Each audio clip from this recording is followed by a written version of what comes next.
Welcome back, everybody, to another episode of Nightly Fears, where I share scary stories sent in by viewers like you.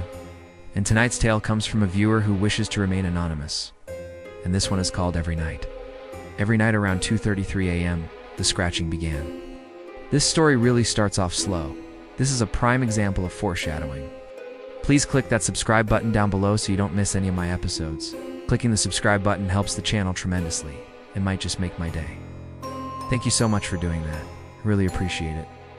You see, even though the story hasn't gotten to the point where you know he's truly alone, the author hints at it here. At first he thinks it's just normal house noises or maybe rats. But each night the scratching gets louder, more deliberate and closer. It never seemed to matter what he did or what he tried, the scratching would always begin. He talked to his neighbors, but none of them had ever heard anything. They were nice enough to check though after hearing about it. He considered moving out, but he had already been there for 6 months, and nothing had happened until now. Maybe it was just a phase, he thought. And the main character begins to doubt his sanity. That's all okay. As the scratching continued, he realized it was coming from inside the room. His blood ran cold. He sat up in bed and listened. There was no insulation or barrier between the crawl space and the living area above. He sealed the hole with sawdust and moved away. Doesn't talk about it much, but sometimes in his sleep he still hears it. He walked back to the spot under the floor where the scratching had come from and dug through the dirt. Found a small hole leading into the crawl space from underneath the house. The hole was big enough for a small animal to crawl through, but not big enough for a human. He shone his light into the hole, but it was too dark to see anything. He brought a flashlight and crawled under the house to check it out. To his surprise, the flashlight revealed a series of small scratches on the underside of the floor. The scratches looked almost exactly like the ones he had heard in his bedroom. He walked over to the spot on the baseboard where the scratching seemed to be coming from. There was nothing there. Checked under the carpet, but nothing stood out. He figured it must have been a pipe. But that evening, at 2:33 a.m., he heard the scratching again. You can tell the author took their time with this one, added just the right amount of detail and description. If you did, don't forget to leave a thumbs up down below and subscribe. If you want to hear more of my scary stories, follow me on social media to see more posts like this one. And if you have a scary story you want to submit, click the link in the pinned comment down below or in the description. Thanks for watching, and stay scared. The story is told in first person from the perspective of the main character. This helps us connect with him on a personal level. When we read a story in first person, we get to experience the story through the eyes of the main character. We feel their fear and experience their thoughts. This time it was coming from underneath the floor. The scratching was coming from the baseboard right next to his bed. Suddenly the scratching stopped. Threw some of his things out the window, and some he just left behind. Then he packed what he had left and moved. He froze. He found a website for people who had lived in the house before him. According to the site, the house had been built in 1918 and had only had 2 other owners. He read through the pages, learning about the family who had built it and the couple who owned it after them. Everything checked out. He even found pictures of them and their families. He learned that the couple who owned the house after the original family had moved out in the 1970s had disappeared without a trace. Their car was found abandoned in a nearby town, but no sign of them could be found. He wondered if they had met the same fate as him. He strained to listen. All he could hear was his own breathing and the faint thump of the refrigerator downstairs. He laid back down, trying to ignore what he had just heard. Surely it was just some animal in the wall or a pipe or something. He didn't want to think about it. On another night, while he was half asleep, he thought he heard the scratching stop. He opened his eyes and listened intently. Then he could hear heavy breathing. It sounded like someone or something was standing directly over him. Then it slowly began to drag itself across his hardwood floor, stopping every few seconds to knock gently on his bed frame. He could hear it moving around his entire bed, never coming on the bed, but always directly around it. Then a whisper. He couldn't decipher the whisper, but it sounded like it was right next to his ear. The voice sounded desperate and sad.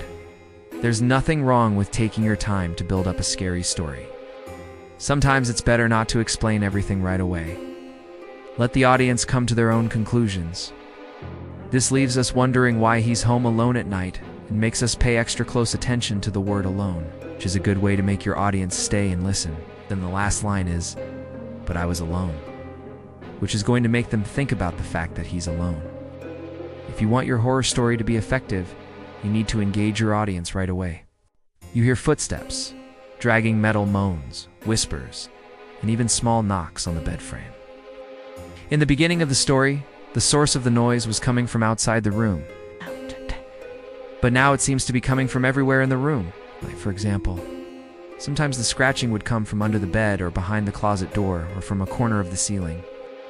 The scratching was always faint, never hitting the bed or creeping onto the bed, but always seeming to be surrounding the bed. Sometimes he would even wake up to what sounded like breathing directly next to him, and then the scratching would begin. So start with a bang. Here are some tips for writing a great hook. It wasn't mice. Let's look at our opening. Every night around 2:33 a.m., the scratching began. Okay. Right away, we're being told there's a recurring event happening, and it's at night. Which is, of course, a common time for scary things to happen. We also get the exact time.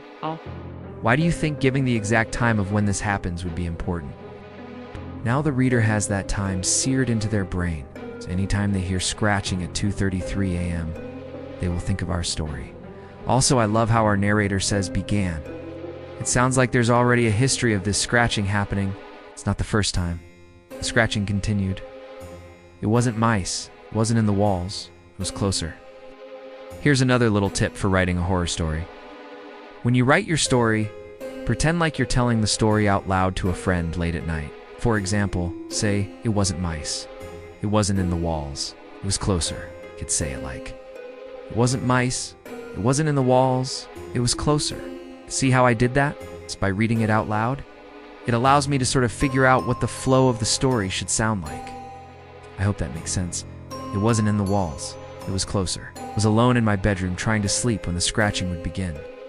I would always wake up to it. Let's sink into this story with a nice long hook. You know that this person is alone, but you don't know why yet. First, now the last thing I want to highlight is the line, I was alone in my bedroom trying to sleep when the scratching began. Now before I jump into the next part of the story, I want to take a moment to ask you guys for a favor. So this guy moves into his new house, apartment, or cabin, whatever, and every night at precisely 2:33 a.m., he hears scratching. On top of the scratching getting louder, you're also starting to hear other noises too. One night, while laying in bed with his phone recording, he was able to capture the faint scratching, but nothing showed up on camera. He tried sleeping with the lights on or with music playing, but the scratching would always begin regardless. Then one night he awoke to the scratching again. He was lying on his side facing the wall. He turned his head and listened. The next morning he got up and looked around the room. He decided to leave town for a few days, but when he returned, the scratching was waiting for him. He left the place in disarray. A year later, he searched the crawl space under the floor and found nothing but dirt and old wood. He didn't stick around to find out what else the house had to offer. This story was super fun to read. The way the story unfolded felt natural. Thank you so much for watching. Hope you enjoyed that terrifying tale.